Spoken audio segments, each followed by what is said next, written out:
કેમ છો મારા વાલા વિદ્યાર્થી મિત્રો, ભાઈઓ તથા બહેનો, વડીલો બધાએ મજામાં જ હશો ને મજામાં જ રહેવાનું। તો આજનો છે પોસ્ટ મેટ્રિક શિષ્યવૃત્તિ યોજના।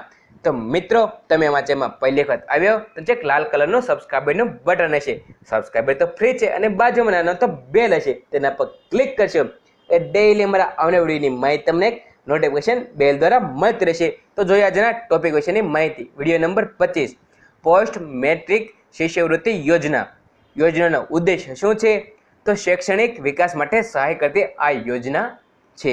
તે પાત્રતાના ધોરણો કોને કોને પાત્રતા મળવા પાત્ર છે?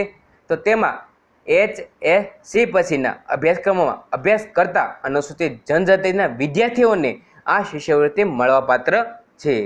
તેમના આવકના ધોરણો શું છે? તેમના આવકના ધોરણોમાં આવકનું ધોરણ વાર્ષિક રૂપિયા કેટલું છે? રૂપિયા 2.5 લાખ, 2,50,000ની આવકની મર્યાદા ધ્યાને લેવાની રહેશે।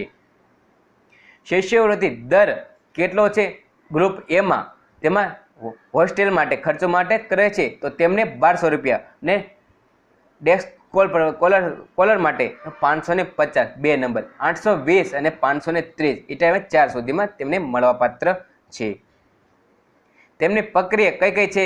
તો અનુસૂચિત જનજાતિના વિદ્યાર્થીઓએ પોતાની અરજી ફોર્મ ભરીને જરૂરી દસ્તાવેજો સાથે જ સંબંધિત શાળા કોલેજોને રજૂ કરવાનું હોય છે।